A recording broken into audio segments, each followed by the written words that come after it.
Hello, this is Jack Jackson back again, and let's continue our exploration of triangle congruence conditions and seeing which ones make the triangles congruent by looking at the angle side AAS condition. In this video, we're going to explore that in traditional Euclidean geometry. We've done this before for the side angle side condition and the angle side angle condition, and we found that they worked. But what about the angle side condition? Let's look at that.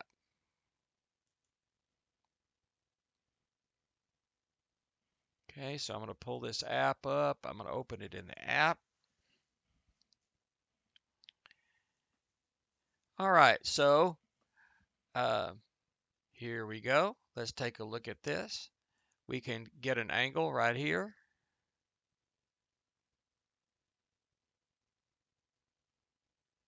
And get that angle there.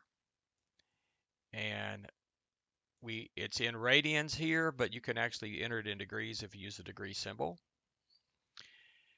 We start by constructing, taking a point, a free point to go anywhere, and we're going to start with so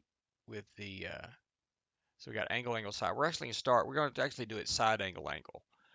Okay, so we're going to start with the side here by making a compass and picking a point out a certain distance. The distance that was given here, like say a distance of 7.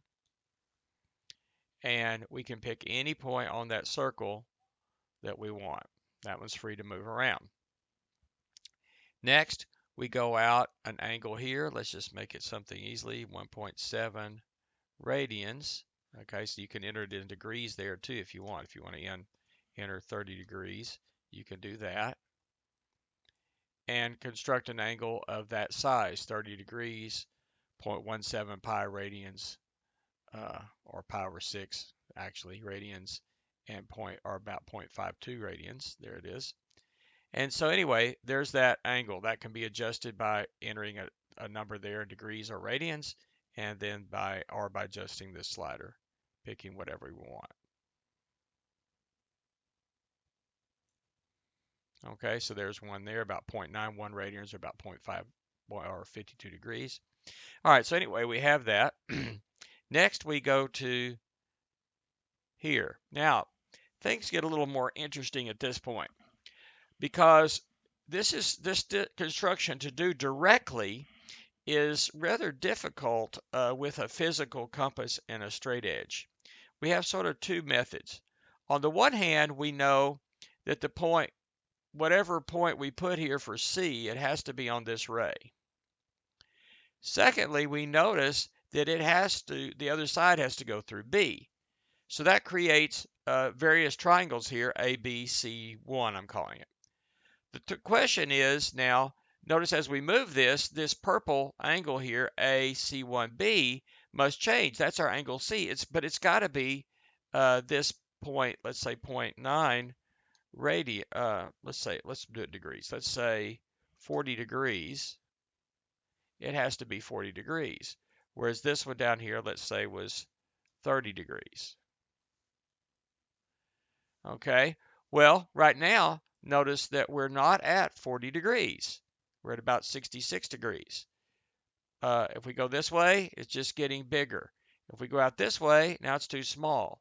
Where in here does that actually hit that 40 degrees exactly? Oh, we're getting close. That's too far, too much. I can't seem to get it exactly, but there's some place between here and here that it hits exactly that 40 degrees.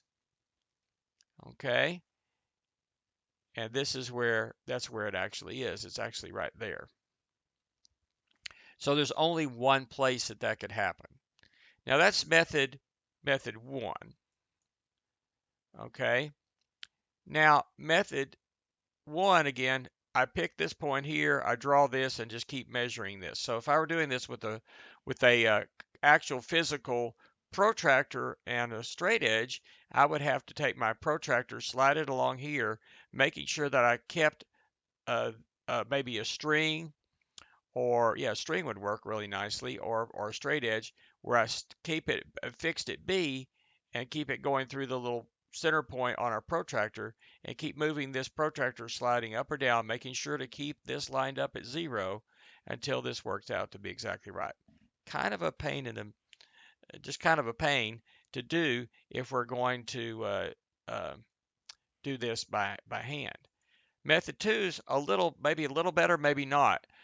This one, we start with this point C, I call it C2 here, and C2 once again has to be on this ray somewhere, but this time I fixed that angle to be what it's supposed to be. This time, no matter where I move it, it stays at the 40 degrees. But notice what else has to happen? It has to go through B. And if you notice, if we go up and down this, there's only one sweet spot, pretty close, about there, where it's going to go through B, and that's going to be our final triangle.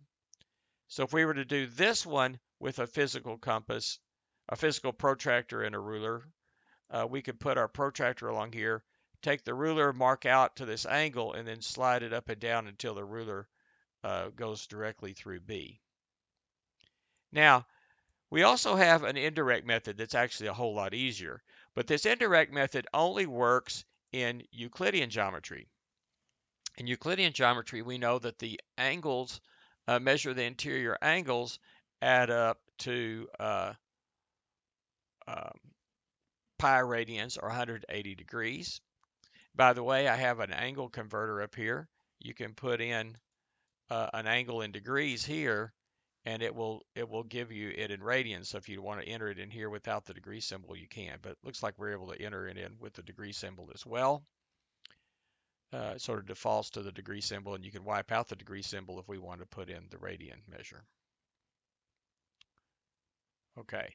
Anyway, let's go back to the indirect method.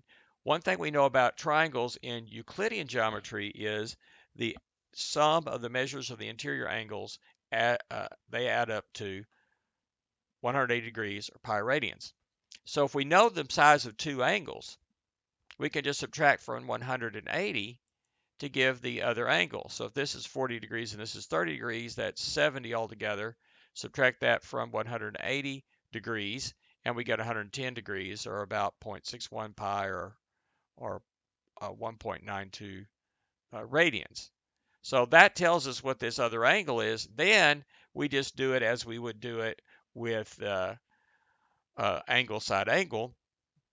Just draw this other angle here, and it's pretty easy to find where that final triangle is going to have to go. Okay. Now the bad news is this particular indirect method is not going to work in non-Euclidean geometries, but for Euclidean geometry, yeah, it's a lot easier to do this. So if you have to physically construct these with on your paper, just do the arithmetic to find the other angle and do it angle side angle rather than angle side. But in any event, we see that the angle side condition, at least in Euclidean geometry, no matter what we get for the angle here or the side, we see that there's only going to be one triangle.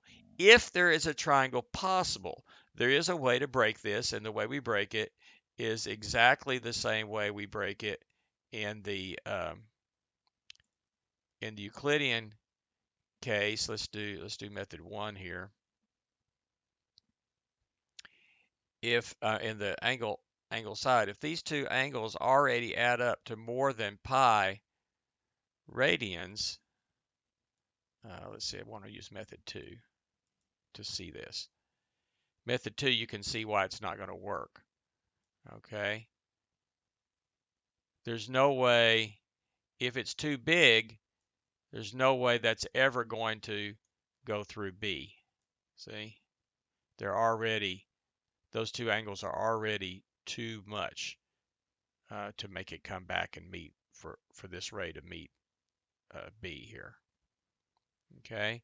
So if the first angle, now here, notice there it is enough, because we can scoot it down to here and it'll work. Okay, so basically you have the same condition that we have in the angle side angle condition, where the two angles have to already be have measures whose add up to less than pi, so you have some room left for the third angle. okay? But as long as they do that, as long as they add up to less than pi, then there will be exactly one congruence criteria, one congruence class of triangles. So that's the angle-side congruence situation in Euclidean geometry. So one of the things we notice about that is if we're given two sets, a set of measurements, the first angle, second angle, and the side, then if the two angles add up to more than pi or equal to pi radians or 180 degrees, then no triangle is possible, zero congruence classes. Otherwise, we get exactly one's congruence class. If we actually have two triangles, we know the two triangles that exist. We don't care what the measurements are, but we know that we have two corresponding pairs of congruent angles from the two triangles, and a pair of corresponding sides that are congruent where the side is opposite one of the corresponding congruent angles, the angle-side condition, then those two triangles must be congruent.